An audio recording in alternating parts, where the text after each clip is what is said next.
Not if they don't speak English. I agree. That's what I'm saying. And Like so the if ones they- who came in learned to speak English, and they learned. That's what I'm saying. If we do that, that's pretty good, no? Yeah, but the thing is, like, nobody speaks English that are coming in. This is how empires fall. They turn in on themselves and they make each other the enemy, and we're doing that. And now let's reloop all this. And so, what's going on right now? And then with what we've seen so far, right? And then I started making videos on YouTube, and now we're seeing all this migration stuff happening. Mm-hmm. And we're importing people from the third world. What's going to happen to America? It's not going to stay first world. If you bring in people from the third world, they don't change because they're in America. Like, doesn't have anything to do with our soil. We're the first world because of the people, but we're bringing in people from the third world, some good people, some bad people.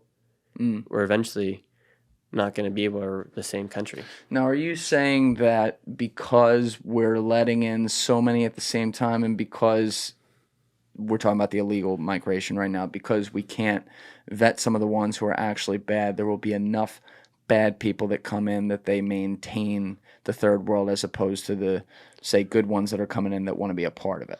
Is that what you're saying?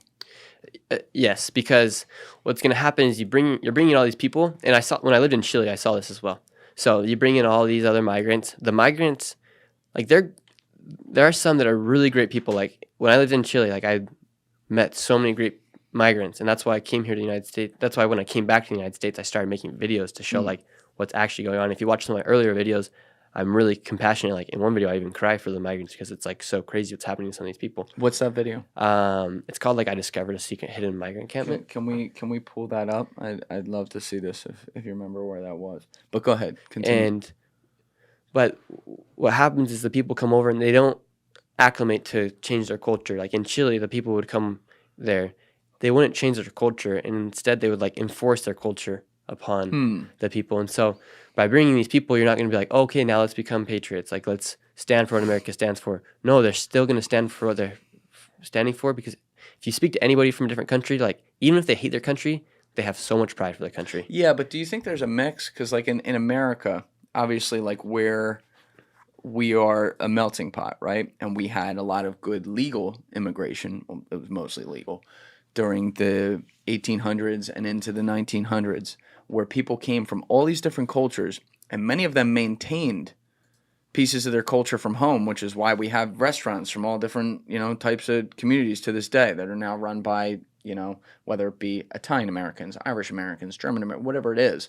Many of them had a good mix where they kept some of their cultural customs, but also adopted hey, love living here in America, I'm part of this culture now. Don't you think that's possible? Not with mass illegal migration where so many are coming in and there's nothing for them to do and nowhere for them to go. It's not what I'm talking about. But from a more organized immigration standpoint, that could be a good thing that continues our history, no? Not if they don't speak English. I agree. That's what I'm saying. And like, so the ones who came in learned to speak English, and they learned. That's what I'm saying. If we do that, that's pretty good, no? Yeah, but the thing is, like, nobody speaks English that are coming in. And maybe their kids will speak English, but by that time, it's going to be 20 years down the road. And so these kids are still going to be brought up in their culture. Like, essentially, like, if you're a Venezuelan, you're going to grow up in a Venezuelan household. And if your parents never learn English or never acclimate themselves to, like, what America stands for, you're going to be taught what Venezuela stands for, and that's not what we stand for here in America. I think you're right in the sense that there does have to be.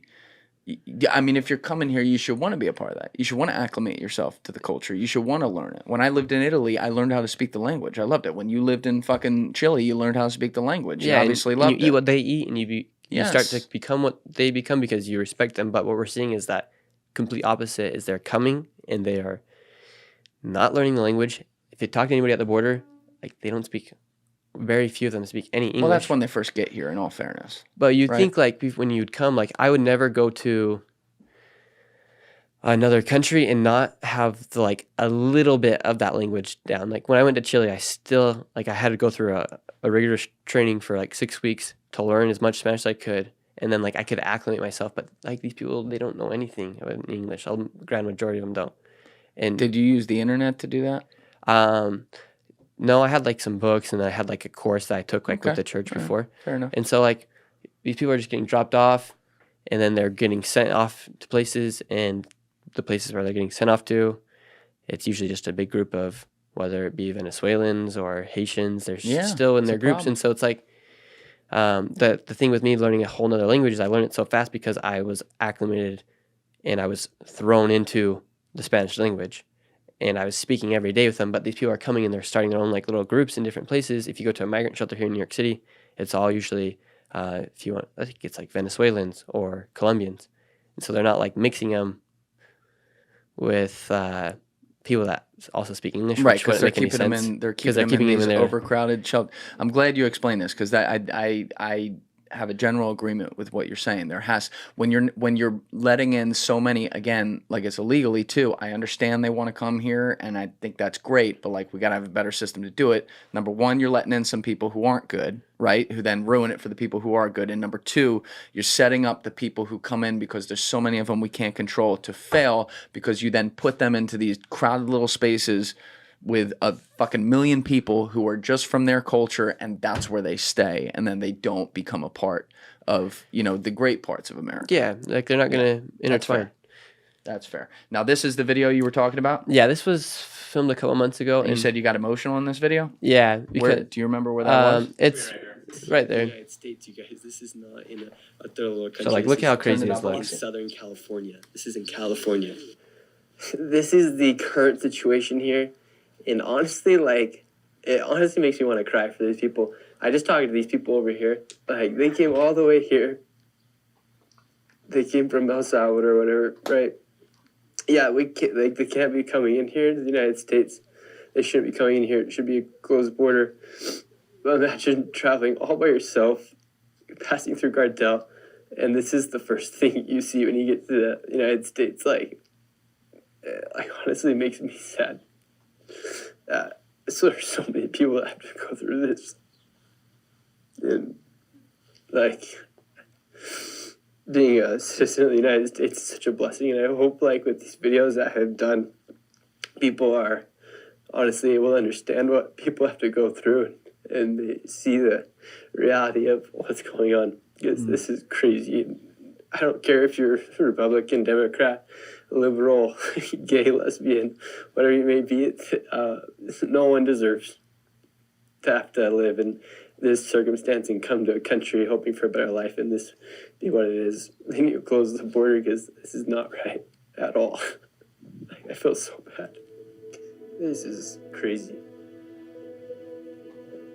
If you're listening and not watching, we're essentially seeing like a muddy, wet, Looks like a war open zone. area, like tent little town. This is what And it's just like here. There's just a bunch of stuff. And, yeah. you know, these guys right here, they're literally from Africa. Like, they shouldn't have came here and they shouldn't be told to come here. And Americans, they don't want them in their country. But they come here and this is what they get to. And I can only imagine going from leaving literally another continent to come to the United States, and this is what you get. Like, these guys right here are fully capable men of working any type of job. No human deserves this at all. Thank you for watching the video, guys. If you haven't already subscribed, please smash that subscribe button and check out this clip's full podcast episode by clicking here or in the description below.